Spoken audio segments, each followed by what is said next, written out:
Hello, Dr. Vikki Petersen. I want to talk to you today about sleep and something called your sleep chronotype, which is just kind of what your natural sleep inclination is. So I am taping this hopefully toward the end of our pandemic of COVID-19, but sleep is never unimportant, certainly, but it's been getting a little bit more attention as we've had as a population and as a planet attention on what can we do to ensure we have a strong immune system. So it's interesting, the author of the book Why We Sleep says that even 6 to 7 hours of sleep is insufficient, and what is the word he used? Demolishes your immune system. So that's pretty harsh language, and that we really need 8 hours. And also, shortchanging our sleep is dangerous. It doubles your risk of cancer. So there's nothing good to be said about shortchanging your sleep. But what I want to talk to you today is about something that I didn't know before, so maybe you didn't know either. And that is that we have this chronotype, or the type of sleep preference that we have. So in his book, Why We Sleep, Matthew Walker talks about the fact that this chronotype is genetic, meaning you're in one of 3 places genetically as far as your sleep, how you like to sleep, as far as when you start going to sleep, and that there's nothing you can do about it. So that's interesting. So there are the larks. So the morning birds, and the larks like to go to bed around 9 o'clock at night, wake up at 5 a.m. ish, that's their 8 hours. And then you have the owls. So those are the late night people.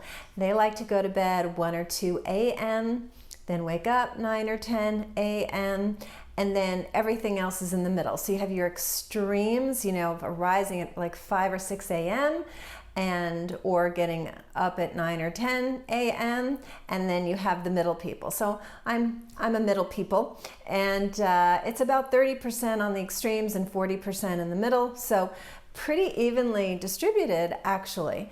And so what I found interesting was, so he has a sleep laboratory in UC Berkeley, which is very close to us.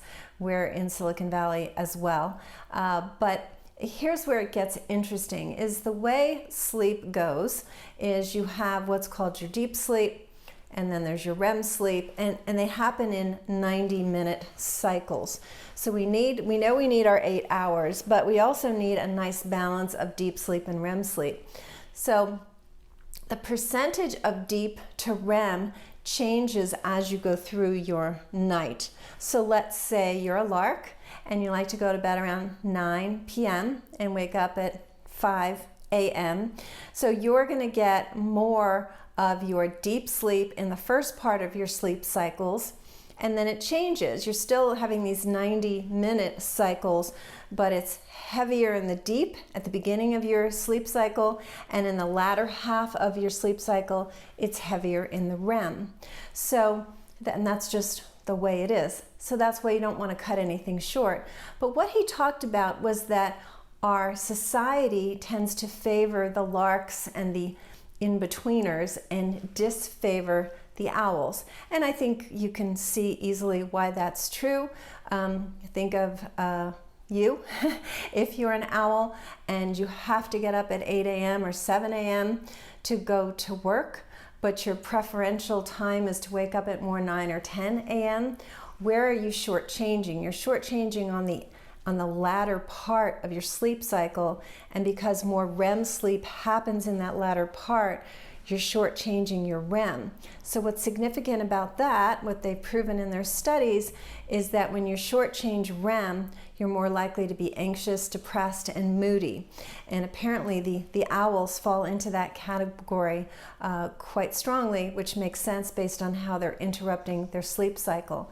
We've always known that people who were night shift workers, graveyard shift workers, they're completely going topsy-turvy with their sleep, and it's just not a natural cycle for anyone. And even if they're having the discipline of getting their 8 hours, they're still not getting that good quality, and that good quality is extremely important.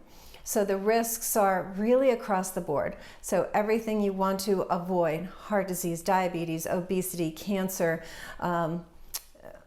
Alzheimer's, or any sort of shortchanging of brain health, and just overall lifespan. It all gets impacted when you're not sleeping enough and you're not sleeping according to your chronotype.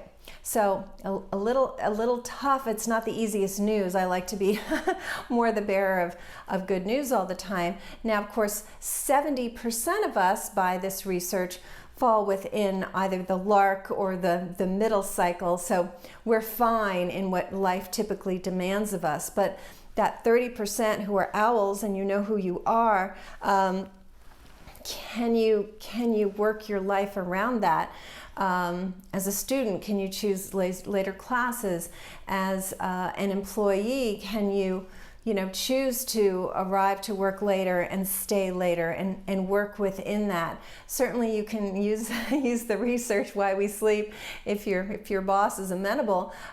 Here in Silicon Valley, a lot of people work from home and telecommute, and they make their own hours, and I think that's great if you're an owl.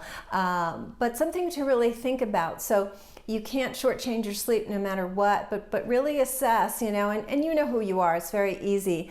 And what the author of the book, Dr. Walker, said was, you really can't move it too much. I mean, what your chronotype is, he goes, maybe you can push it 30 to 45 minutes, but that's about it.